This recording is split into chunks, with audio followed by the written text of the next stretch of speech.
Public 7 news में आप सभी दर्शकों का स्वागत है। बसवा कल्याण के विधायक शरणु सलगार ने तालुका हॉस्पिटल के डेवलपमेंट को लेकर नए आए डीएचओ नलगुरे के साथ एक मीटिंग रखी, जहां इन्होंने तालुका हॉस्पिटल को लेकर चर्चा की।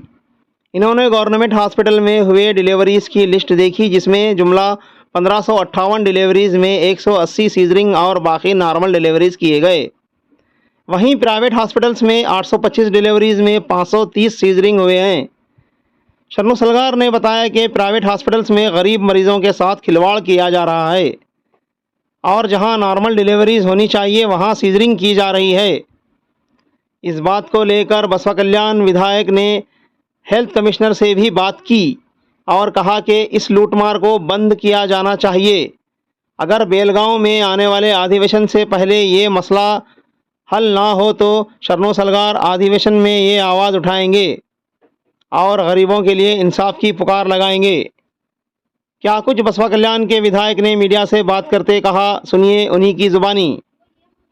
बसवा कल्याण से पब्लिक 7 न्यूज़ रिपोर्टर नागार्जुन का कवरेज।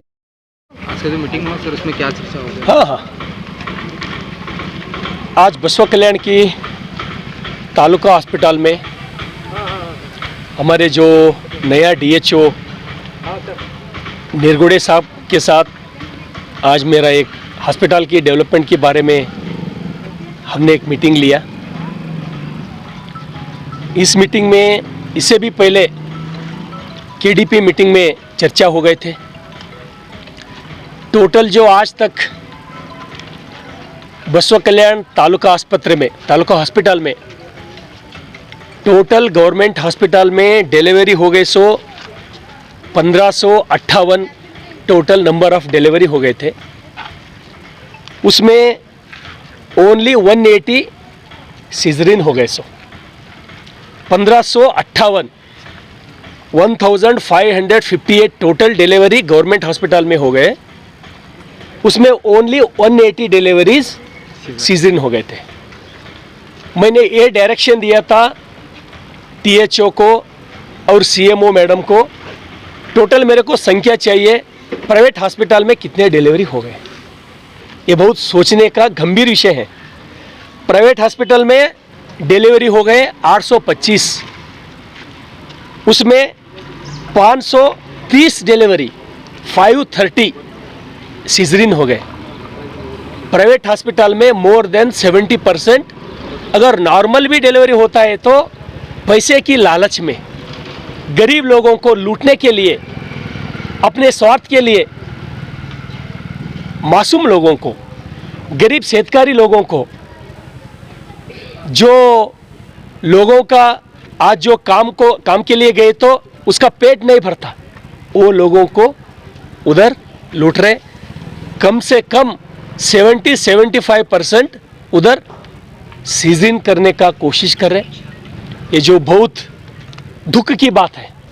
मैं बसवा कल्याण की एमएलए होने का नाते भी मैं बोल रहा हूँ, इसलिए आज मैं वही मीटिंग में हेल्थ कमिश्नर रणदीप साहब को मैंने ये बात किया हूँ। मैं सर ऐसा तो ये हो रहा है, ये अच्छे डेवलपमेंट नहीं है, बिल्कुल इसको आप सुधरना, आप भी जिम्मेदार है, मैं भी जिम्मेदार हूँ।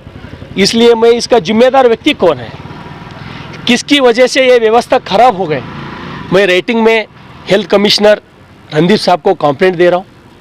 और मैंने डीएचओ को ये डायरेक्शन दिया हूँ, आपके हिसाब से एज ए डीएचओ आप क्या कर सकते हैं वो भी करना।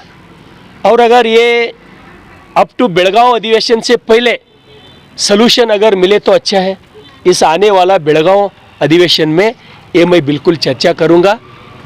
गरीब लोगों को जस्टिस दिलाने का काम मैं बिल्कुल करूँगा। धन्यवाद सर। यहाँ पे टाइम पे डॉक्टर्स अवेलेबल नहीं रहते, उस बारे में कुछ बात? जो वही बहुत लोगों की कंप्लेंट सुनने में आया, डॉक्टर्स सही टाइम पे नहीं आ रहे। और जो गायनेकोलॉजिस्ट, जो रात को कंपलसरी एक गायनेकोलॉजिस्ट, क्योंकि डिलीवरी का पेशेंट कब आता बोल के मेरे को किसी को भी मालूम नहीं, इसलिए मैंने ये डायरेक्शन दिया हूँ कंपलसरी रात 2 बजे भी अगर कोई पेशेंट आए तो हॉस्पिटल में कंपलसरी गायनेकोलॉजिस्ट रहना। और जो दिन में तुम्हारे एक 8 घंटा रहते, 10 घंटा रहते, आप थंब देने के बाद, आपका हाजिरी देने के बाद कंपलसरी उतना टाइम ड्यूटी करना बोल के आज स्ट्रिक्टली इंस्ट्रक्शन डीएचओ और हम दिए। शायद आगे ऐसा होने के लिए हम नहीं देंगे, चिंता मत करिए। धन्यवाद। सोनोग्राफी सेक्शन में सर ओके। दोपहर तक ही सोनोग्राफी करते हैं सर। हाँ, उसके बाद सोनोग्राफी सेक्शन बंद होता है सर। इसीलिए जितना जो डॉक्टर का लैब का हो, सोनोग्राफी हो, एक्सरे का हो, सबको उतना जितना हम टाइम दिए सो है वो टाइम आज से बिल्कुल ड्यूटी करेगा। उसके लिए हम बिल्कुल सिर्फ एक मीटिंग में बोला हूँ, ये मीटिंग आज नहीं, फिर एक हफ्ते के बाद ये मीटिंग लेता हूँ मैं। सर पिछले 6 महीने से तय कार्ड के लिए ऑडियंस को घुमा रहे हैं सर, और तय कार्ड नहीं दे रहे। शायद डीएचओ साहब नया डीएचओ है, बहुत अच्छे इंटरेस्ट से काम करने वाला डीएचओ है। ये छोटे मोटे जो भी बात है डीएचओ सही करूँगा। मैं भी उसके लिए बिल्कुल एवरी वीक मैं मीटिंग लेके वो लोगों को हेल्प करने का काम मैं करूँगा। Thank you. Okay, thank you.